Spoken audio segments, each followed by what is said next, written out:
বুধবার কেন্দ্রীয় স্বরাষ্ট্রমন্ত্রী অমিত শাহের সাথে দেখা করলেন রাজ্যের প্রাক্তন মুখ্যমন্ত্রী বর্তমানে সাংসদ বিপ্লব কুমার দেব। বিভিন্ন বিষয় নিয়ে আলোচনা হয় উভয়ের মধ্যে বলে জানা গেছে।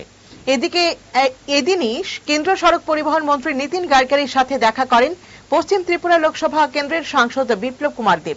রাজ্যের সব ঋতুতে চলাচলযোগ্য রাস্তা তৈরি করার বিষয়ে বিস্তারিত আলোচনা হয় কেন্দ্রীয় মন্ত্রী নীতিন গাডকারি ও সাংসদ বিপ্লব কুমার দেবের মধ্যে।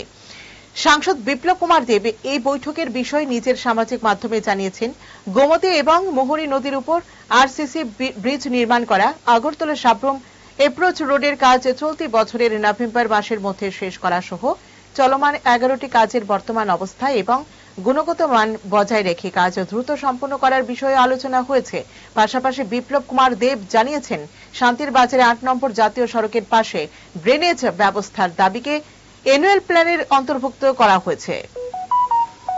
স্বর্ণকমল জুয়েলার্সের স্বর্ণ বর্ষা অফার 23 জুন থেকে 12 জুলাই পর্যন্ত পাবেন 100% অফ ডায়মন্ড জুয়েলারি মেকিং চার্জে আর 25% অফ গোল্ড জুয়েলারি মেকিং চার্জে। কেনাকাটায় শর্ট গিফট আর আছে স্পেশাল এক্সচেঞ্জ অফার। পুরনো সোনার বদলে পান নতুন হলমার্ক জুয়েলারি, সঙ্গে exclusive diamond necklace exhibition. Mega lucky ড্রতে জিতুন দুটো স্কুটার আর 11টা home appliances. Swarnakamal jewellers, Agartala Hariganga Basak road আর উদয়পুর সেন্ট্রাল রোড চক বাজারের সামনে।